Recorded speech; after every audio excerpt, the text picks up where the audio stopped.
Hai adik-adik hebat. Apa kabar kalian? Kak Dian berharap kalian dalam keadaan sehat ya, dan tetap semangat belajar dari rumah. Nah adik-adik hebat, hari ini kita akan belajar bersama mengenai pengurangan berbagai bentuk pecahan. Simak video ini sampai selesai ya.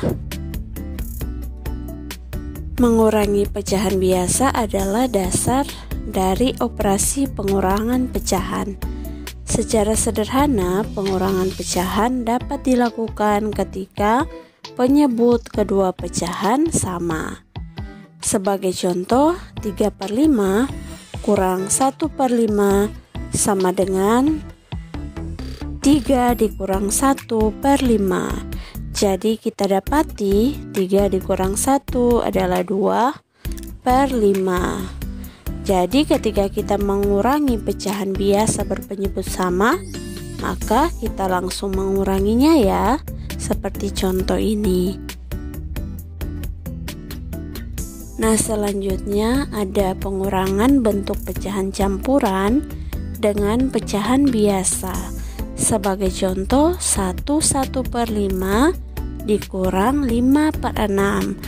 Jadi 1/5 itu disebut sebagai pecahan campuran. Kemudian 5/6 itu disebut pecahan biasa. Angka yang pertama, pecahan campuran itu diubah ke pecahan biasa. Jadi 1/5 kita ubah ke pecahan biasa ya, dengan cara 5 dikali 1 ditambah dengan 1/5 sama dengan 5 dikali 1, 5 ditambah dengan 1/5. Jadi kita dapati 5 ditambah 1, 6/5. Jadi hasil dari pecahan campuran diubah ke pecahan biasa adalah 1/5 itu sama dengan 6/5. Jadi kita sudah dapati pecahan biasanya 6/5. Contoh yang kedua, pengurangan bentuk pecahan biasa dengan bentuk desimal. Sebagai contoh, 3/4 dikurang 0,4. Langkah yang pertama yang harus kita lakukan adalah ubahlah bentuk desimal ke bentuk pecahan biasa. Jadi 0,4 itu disebut bentuk desimal. Jadi 0,4 itu disebut bentuk desimal ya. Nah, maka dari itu kita cari pecahan biasanya. 0,4 sama dengan 4 kita kalikan dengan 1/10. Kenapa 1/10? Karena konsepnya ketika satu angka di belakang koma maka harus dikalikan dengan 1/10. Jadi kita dapati 4 dikali 1/10, 4 dikali 1 4/10. Jadi kita dapat bentuk pecahan bentuk desimal dari 0,4 adalah 4/10. Selanjutnya, samakan penyebut pecahan dengan menentukan KPK dari 4 dan 10. KPK dari 4 dan 10 adalah 20. 3/4 dikurangi 4/10 sama dengan 3 dikali 5/4 dikali 5 kurang 4 dikali 2/10 dikali 2. Jadi untuk penyebutnya 4 dikali 5 itu 20. Sama halnya dengan yang tadi kita tentukan KPK-nya dari 4 dan 10 adalah 20. Dengan demikian kita juga bisa kalikan penyebutnya 4 dikali berapa, hasilnya sama seperti yang tadi kita sudah menentukan KPK, hasilnya 20. Jadi yang kita dapati 4 dikali 5 ya, karena 4 dikali 5 hasilnya 20. Begitupun juga 10. Jadi 10 kita kalikan dengan berapa ya? Hasilnya 20.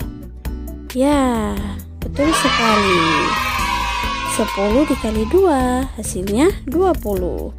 Jadi kita dapati 3 dikali 5 15 per 4 dikali 5 20 dikurang dengan 4 dikali 2 8 per 10 dikali 2 20. Jadi kita dapati 15 dikurangi 8 per 20 sama dengan 7 per 20. Jadi hasil dari 3 per 4 kurang 0,4 sama dengan 7 per 20. Contoh yang ketiga, pengurangan pecahan biasa dan persen. Sebagai contoh, 17 per 20 kurang 64%. Yang pertama adalah ubah 64% ke pecahan biasa, yaitu 64 per 100. Kalau persen berarti per 100 ya. Kemudian samakan penyebut pecahan 20 dan 100 dengan menentukan KPK dari 20 dan 100. KPK dari 20 dan 100 adalah 100. Jadi kita dapati 17 per 20 kurang 64 per 100 sama dengan 17 dikali 5 per 20 dikali 5 kurang 64 per 100. Kenapa 20 dikali 5? Karena ketika 20 dikali 5 hasilnya sama seperti kita menentukan KPK yang tadi ya, hasilnya adalah 100.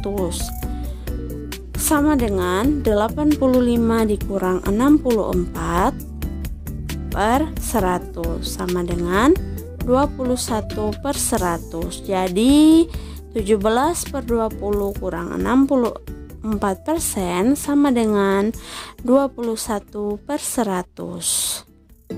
Nah adik-adik, demikianlah materi yang bisa kita bahas secara bersama-sama di hari ini. Ada tugas untuk kalian, mohon dikerjakan di rumah ya. Dan tetap semangat belajar dari rumah.